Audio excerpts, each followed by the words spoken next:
Ya, assalamualaikum warahmatullahi wabarakatuh. Berjumpa lagi dengan saya di mata kuliah Desain Web Expert atau Web Expert.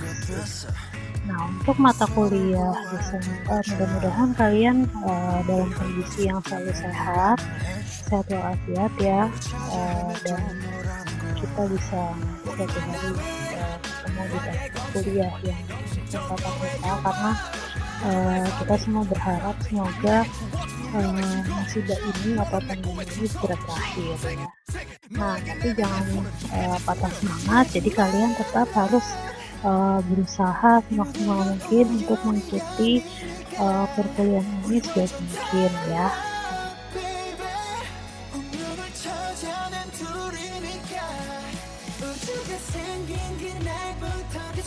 Yang pertemuan ketujuh, yaitu tentang mencocokkan konsep web responsif dalam sebuah user dengan pendekatan user experience. Yang pertama yang diharapkan adalah kalian dapat menjelaskan tentang pendekatan user experience, lalu ketepatan dalam prinsip pendekatan user experience. Nah, untuk tesnya adalah quiz, sedangkan penugasannya adalah membuat 6 tahapan desain dalam user experience.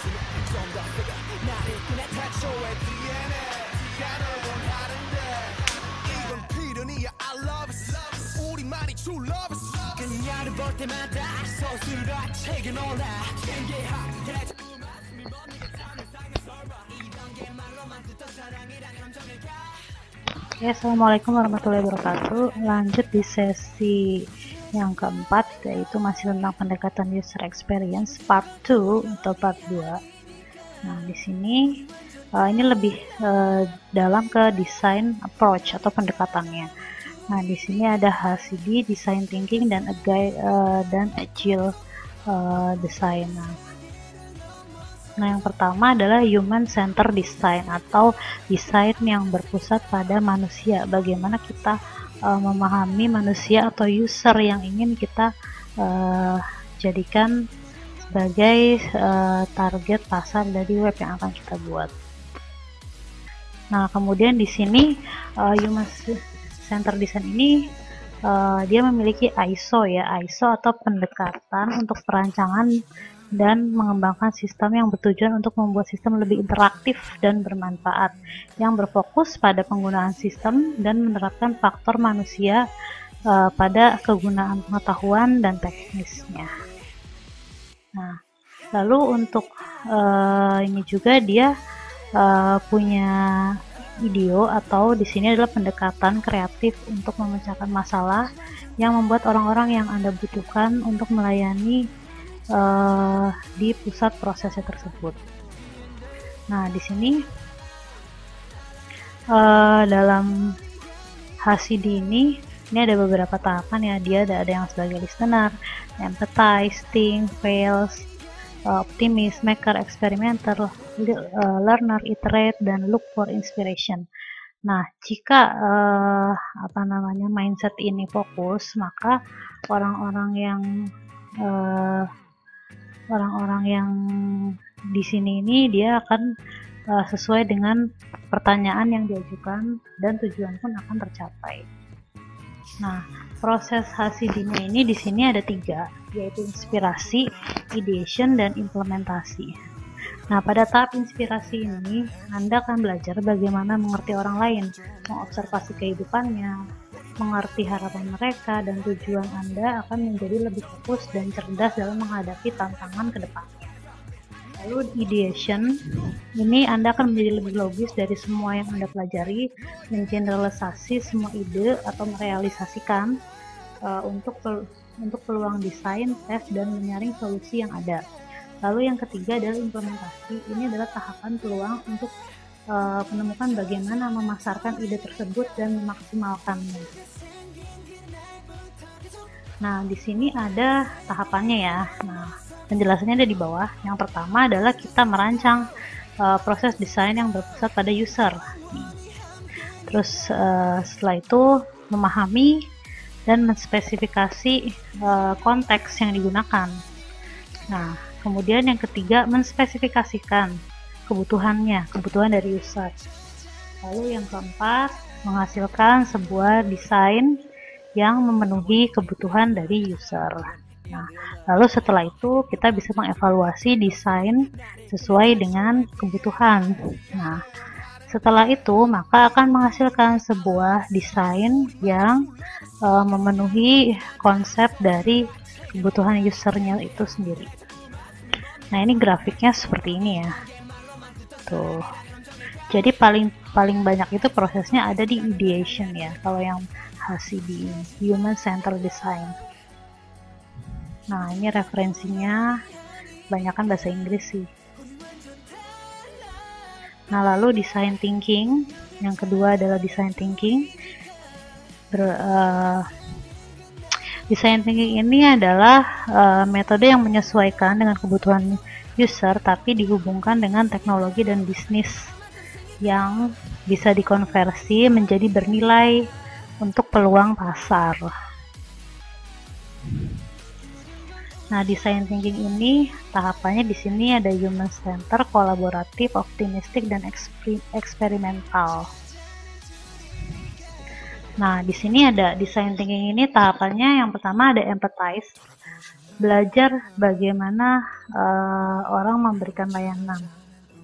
Kita harus mengenali dulu di sini siapa user kita, apa masalah dari orang tersebut gitu. Jadi harus bisa menganalisa permasalahan yang ada. Kemudian create a point on view based the user need and insight. Apa kebutuhannya? Nah, lalu kita brainstorm. Nah, apa ide yang muncul? Nah, lalu yang prototype, bagaimana kita mempresentasikan atau membuat ide kita menjadi nyata. Nah, lalu yang terakhir kita tes nih antara prototype dan ide kita, apakah itu bekerja, kalau itu tidak bekerja, mengapa gitu ya. Itu adalah proses design thinking.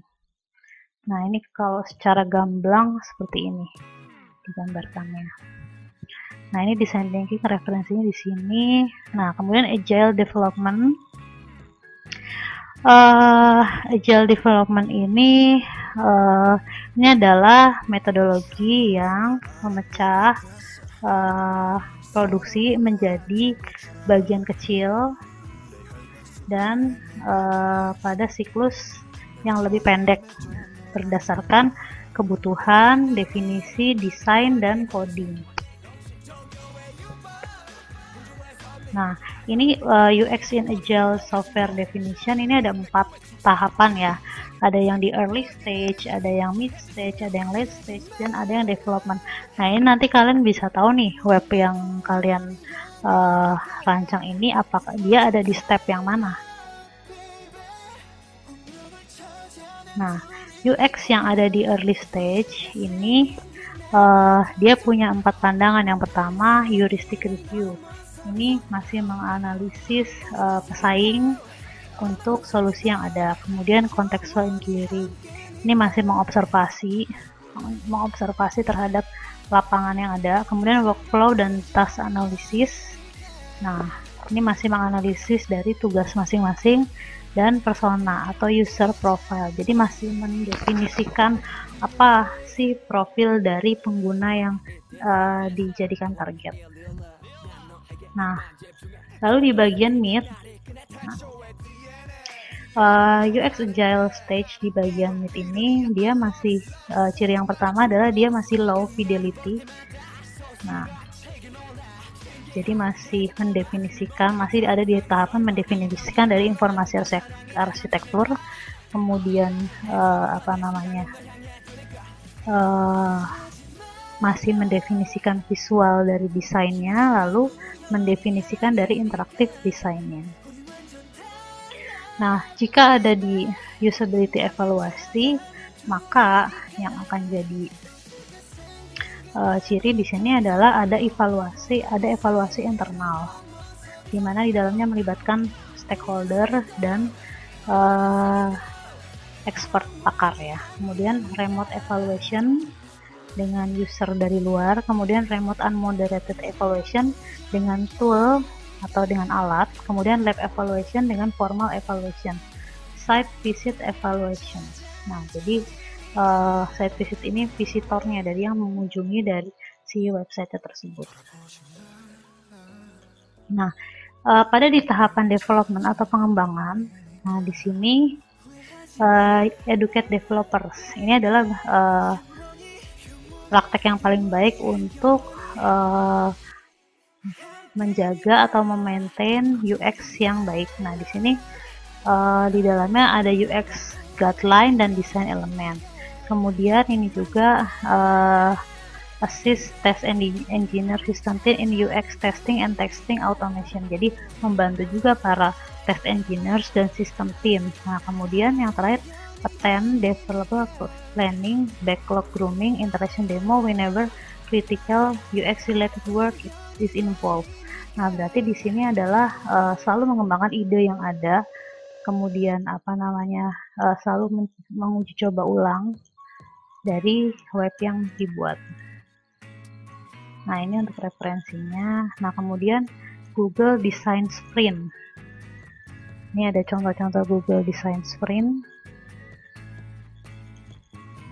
Nah, kalau di sini Google Design Sprint ini berupa framework ya. Yang pertama ada tahapan memahami, kemudian menentukan, lalu menghasilkan sebuah prototipe untuk divalidasi. Jadi di sini kalau pakai metode yang Google Design Sprint ini ada 3 tahapan ya. Jadi kita memahami dulu kebutuhan user, kemudian menentukan mana tools yang digunakan atau metode apa, lalu menghasilkan sebuah prototipe. Nah, tahapannya kalau dikembangkan lagi ada 6.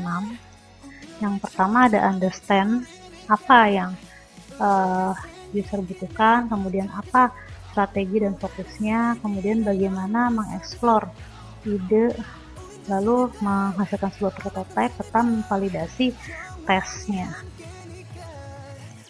Nah, untuk lebih jelasnya mungkin kita akan bisa lihat di latihan ya. Di latihan ini nanti kalian akan tadi kan sudah ada penjelasannya ya. Kalian gambarkan deskripsi web yang ingin Anda buat, atau misalnya kalian sudah ada, kalian jabarkan di sini nih tujuan kalian bikin web yang ini nih untuk apa. Kemudian target pasarnya apa. Target pasarnya misalnya kalau misalkan kalian bikin web tentang e-commerce, itu berarti kan untuk semua umur, tapi kan ada batasan usianya, misalnya 17 tahun ke atas. Nah, kemudian kontennya ini tentang apa, dijelasin aja semua. Kalau misalkan ada news, berita ya masukin aja berita, ada artikel ulasan masukin, ada transaksi jual beli masukin di sini, ada produk layanan nih masukin juga di sini. Kemudian aksi apa yang Anda inginkan dari pengunjung Anda, jadi dari usernya itu Anda ingin mereka bisa apa, membeli produk, apakah bisa meminta penawaran, mengunduh software, atau misalnya juga bisa memasukkan kritik dan saran. Ini masukkan saja di bagian aktivitas. Ini contoh ya. Nah, lalu gaya, dalam 2 atau 3 kata gambarkan rasa yang Anda inginkan. Anda ingin tema dari web kalian itu seperti apa. Misalnya contoh sederhana ya, misalkan kalau misalkan untuk target pasar remaja itu harusnya kita bisa pakai yang warna-warna cerah. Tapi kalau misalkan kalian targetnya untuk ke semua, berarti pakai saja yang warna-warna umum, bisa pakai yang warna lembut dan profesional. Nah, kemudian buat 2 atau 3 warna yang Anda inginkan. Jadi 2 atau 3 warna kombinasi warna web yang ingin Anda buat. Oke. Sampai di sini mudah-mudahan paham ya materinya. Oke, demikian materinya. Mudah-mudahan kalian mengerti semuanya dan semuanya selalu dalam keadaan sehat walafiat ya. Jangan sampai patah semangat, jangan sampai kalian menyerah walaupun kita di tengah kondisi yang seperti ini. Dan jangan lupa nanti dicek indikasinya, dan kalau misalkan ada pertanyaan bisa kalian isi di forum. Mudah-mudahan materi yang saya jelaskan bisa bermanfaat dan kalian bisa mengerti serta dapat mengembangkan ya. Sampai di sini. Assalamualaikum warahmatullahi wabarakatuh.